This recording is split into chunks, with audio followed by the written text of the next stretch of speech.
Hello, friends. Today's Bible passage is Exodus chapters 4 through 6. Moses answered, "What if they do not believe me or listen to me and say, 'The Lord did not appear to you'?" Then the Lord said to him, "What is that in your hand?" "A staff," he replied. The Lord said, "Throw it on the ground." Moses threw it on the ground, and it became a snake, and he ran from it. Then the Lord said to him, "Reach out your hand and take it by the tail." So Moses reached out and took hold of the snake, and it turned back into a staff in his hand.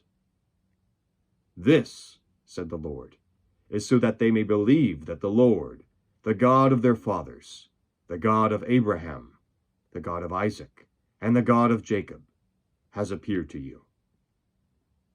Then the Lord said, "Put your hand inside your cloak." So Moses put his hand into his cloak, and when he took it out, it was leprous, like snow. "Now put it back into your cloak," he said. So Moses put his hand back into his cloak, and when he took it out, it was restored, like the rest of his flesh.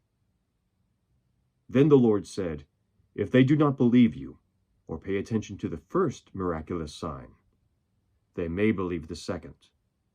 But if they do not believe these two signs or listen to you, take some water from the Nile and pour it on the dry ground.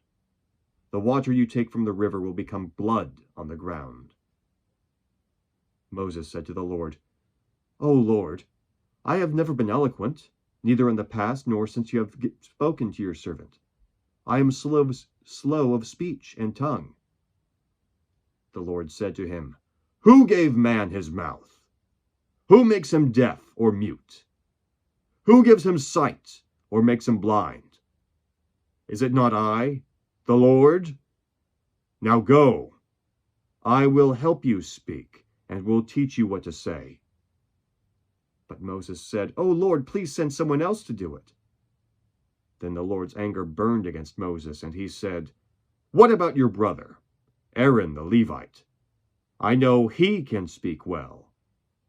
He is already on his way to meet you, and his heart will be glad when he sees you. You shall speak to him and put words in his mouth. I will help both of you speak and will teach you what to do. He will speak to the people for you, and it will be as if he were your mouth, and as if you were God to him. But take this staff in your hand, so you can perform miraculous signs with it." Then Moses went back to Jethro, his father-in-law, and said to him, "Let me go back to my own people in Egypt, to see if any of them are still alive." Jethro said, "Go, and I wish you well." Now the Lord had said to Moses in Midian, "Go back to Egypt, for all the men who wanted to kill you are dead." So Moses took his wife and sons, put them on a donkey, and started back to Egypt. And he took the staff of God in his hand. The Lord said to Moses, "When you return to Egypt, see that you perform before Pharaoh all the wonders I have given you the power to do. But I will harden his heart, so that he will not let the people go. Then say to Pharaoh, 'This is what the Lord says. Israel is my firstborn son, and I told you, let my son go so he may worship me. But you refuse to let him go, so I will kill your firstborn son.'" At a lodging place on the way, the Lord met Moses and was about to kill him. But Zipporah took a flint knife, cut off her son's foreskin, and touched Moses' feet with it. "Surely you are a bridegroom of blood to me," she said. So the Lord let him alone. At that time she said bridegroom of blood, referring to circumcision.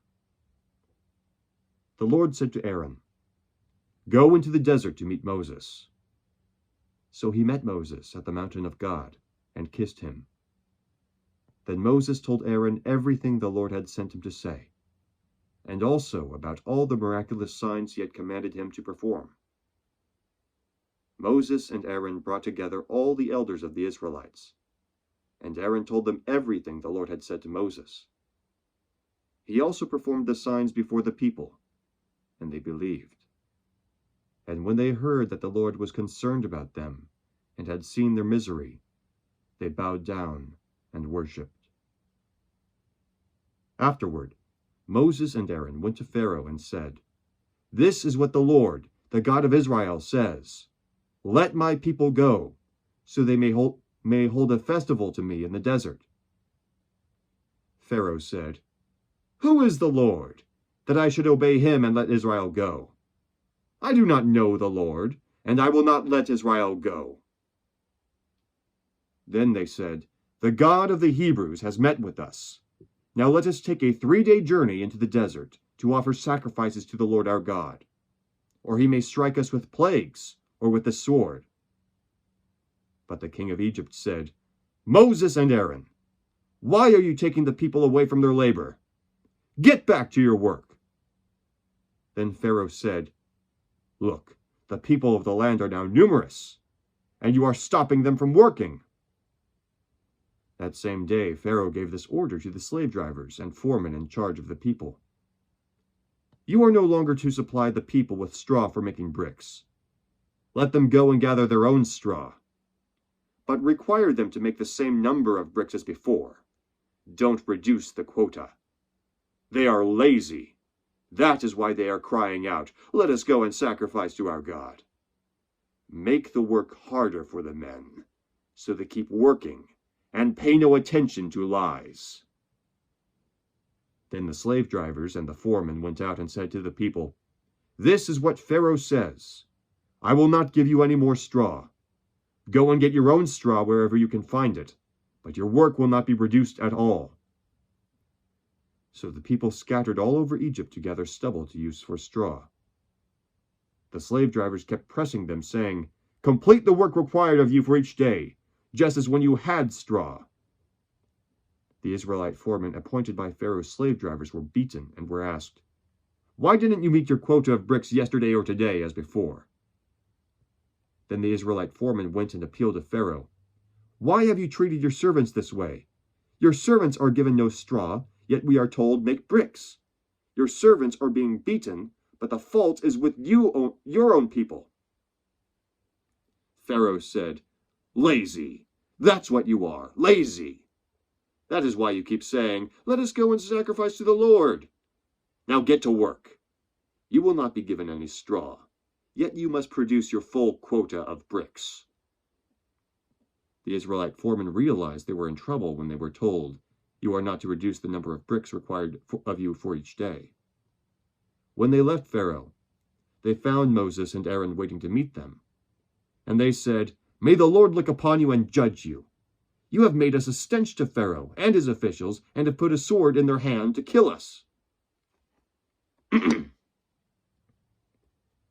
Moses returned to the Lord and said, "O Lord, why have you brought trouble upon this people? Is this why you sent me? Ever since I went to Pharaoh to speak in your name, he has brought trouble upon this people, and you have not rescued your people at all." Then the Lord said to Moses, "Now you will see what I will do to Pharaoh. Because of my mighty hand, he will let them go. Because of my mighty hand, he will drive them out of his country." God also said to Moses, "I am the Lord. I appeared to Abraham, to Isaac, and to Jacob as God Almighty.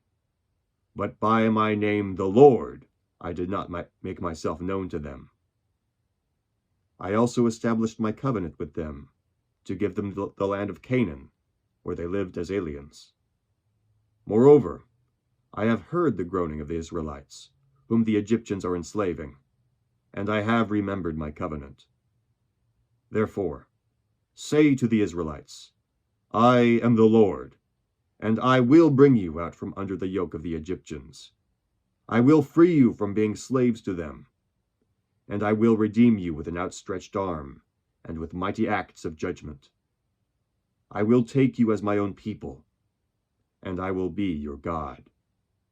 Then you will know that I am the Lord your God, who brought you out from under the yoke of the Egyptians. And I will bring you to the land I swore with uplifted hand to give to Abraham, to Isaac, and to Jacob. I will give it to you as a possession. I am the Lord."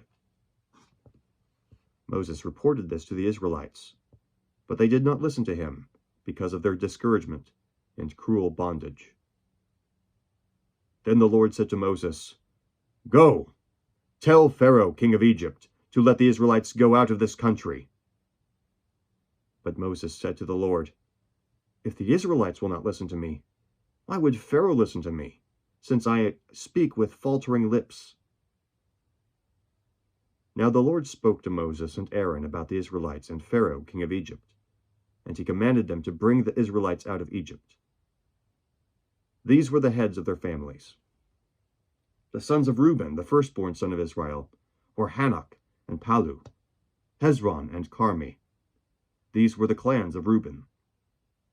The sons of Simeon were Jemuel, Jamin, Ohad, Jachin, Zohar, and Shaul, the son of a Canaanite woman. These were the clans of Simeon. These were the names of the sons of Levi according to their records: Gershon, Kohath, and Merari. Levi lived 137 years. The sons of Gershon, by clans, were Libni and Shimei. The sons of Kohath were Amram, Izhar, Hebron, and Uziel. Kohath lived 133 years. The sons of Merari were Mali and Mushi.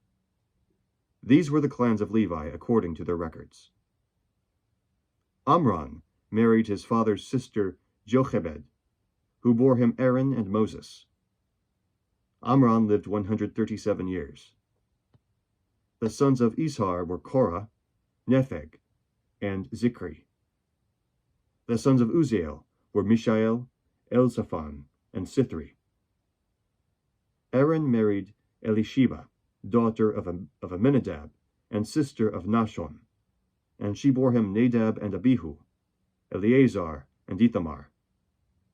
The sons of Korah were Asir, Elkanah, and Abiasaph. These were the Korahite clans. Eleazar, son of Aaron, married one of the daughters of Putiel, and she bore him Phinehas. These were the heads of the Levite families, clan by clan. It was this same Aaron and Moses to whom the Lord said, "Bring the Israelites out of Egypt by their divisions." They were the ones who spoke to Pharaoh, king of Egypt, about bringing the Israelites out of Egypt. It was the same Moses and Aaron. Now when the Lord spoke to Moses in Egypt, he said to him, "I am the Lord. Tell Pharaoh, king of Egypt, everything I tell you." But Moses said to the Lord, "Since I speak with faltering lips, why would Pharaoh listen to me?" The word of the Lord. Thanks be to God. Have a great day.